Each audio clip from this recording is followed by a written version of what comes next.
Starting in the amphitheater parking lot in the Big Meadows area of Shenandoah National Park, I set out to do the Three Falls hike. This would take me to the Rose River Falls, the Dark Hollow Falls, and Lewis Falls.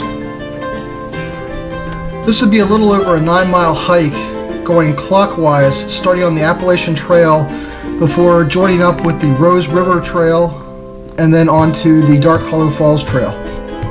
Upon coming to the Appalachian Trail, I examined the signpost and immediately took a right, heading northbound up towards the Franklin Cliffs. It was a bright sunny day with wonderful weather conditions for hiking, and I was really looking forward to getting out into the mountains. This portion of the trail was very well maintained and had multiple overlooks into the valley below.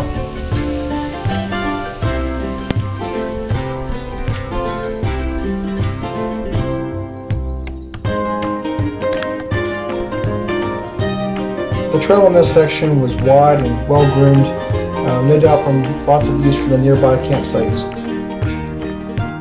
There were a number of large rock formations that would make great bouldering problems.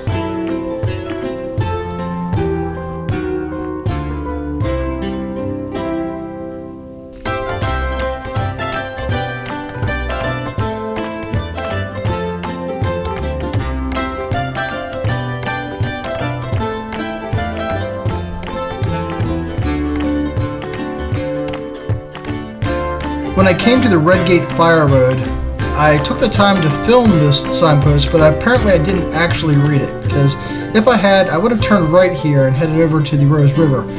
But instead, I was so caught up in all the views that I kept on hiking north on the Appalachian Trail.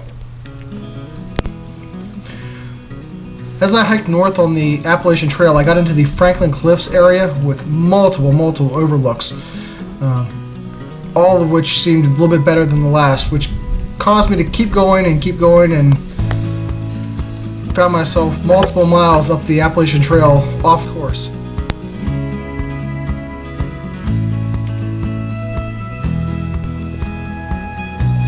The Franklin Cliffs area with its rhododendron tunnels and multiple overlooks is well worth the visit. The conspicuous lack of day hikers and actual Appalachian Trail through hikers should have tipped me off that I was not going to the touristy parts of the trail. Even as I encountered signposts that shouldn't have been there if I had been on the course I was taking, didn't deter me from continuing to hike north. This was an unclassified signpost, so that's good to know. Despite coming across multiple mileposts that were not on my map, and knowing that it was only supposed to be about a mile between where I started and where I turned to cross the Skyline Drive, I somehow walked for at least 2 miles before I even figured out I was going in the wrong direction. Which now meant I had to turn around and hike all the way back to the Red Gate Fire Road. At this point I was off the maps I had brought. I had gone north on the Appalachian Trail well beyond where I intended to, and had to pick up my camera and start hiking back the other way. Did pass a number of Appalachian Trail through hikers on both coming and going.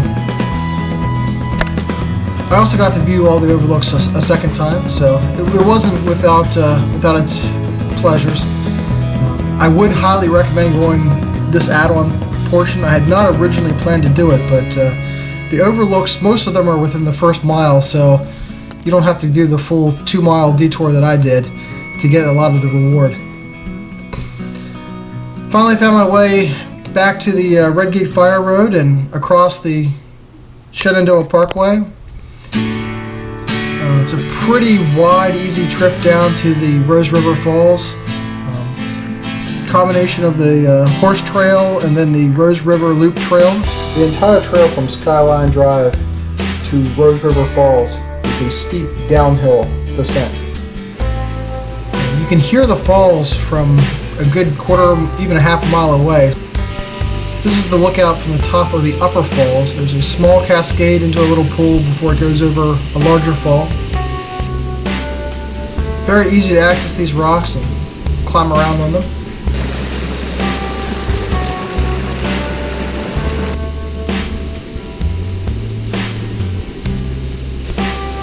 swimming hole at the bottom of the upper falls is about 4 to 5 feet deep, so it would make a good place to cool off. Today's weather wasn't quite warm enough for swimming, and I had a lot of hiking to do. Didn't really want to be wet for it, but that would be an option. Ventured on down to the lower falls, which are only about 50 yards away. These are much bigger, steeper falls into a kind of a crevasse. The water was pretty high when I was doing the falls. Definitely the highest I've seen those going in a non-flood condition. They do tend to dry up as the summer goes on. This is the view from the trail of the lower Rose River Falls. After checking out the lower falls from the bottom, I decided to stay down in the stream and hike along there. There were lots of rocks and fallen logs to play on, so made for a very adventurous hike.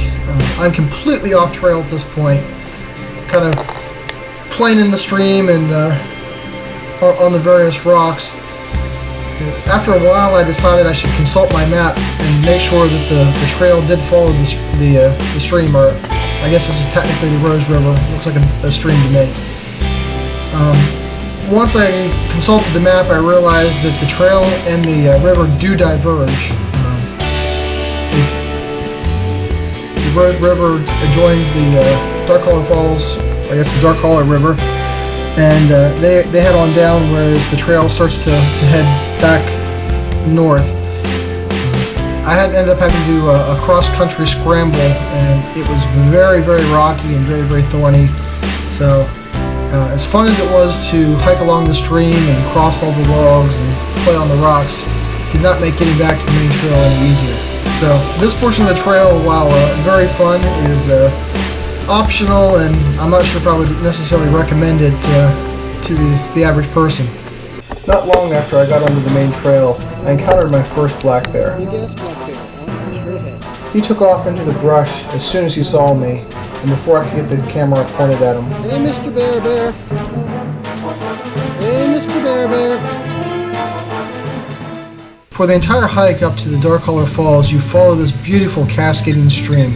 It's not too bad from an elevation standpoint. You do gain some ground, but it tends to be relatively gradual. This is the bottom of Dark Hollow Falls. Looking up, apparently climbing on them is dangerous. Of course, my first reaction was to climb on the waterfalls. At this point in the hike, I had done the extra 4 miles, so I was starting to run out of gas, having done 4 more miles than I had planned to. But overall, especially had I not done the detour, it wouldn't have been too bad. The trail is very well maintained, very easy to follow.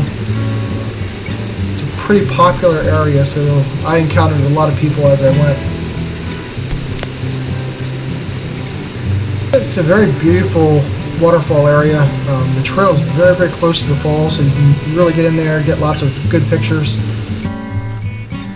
From the fire road up to Skyline Drive, the trail is very well maintained, with steps and embankments.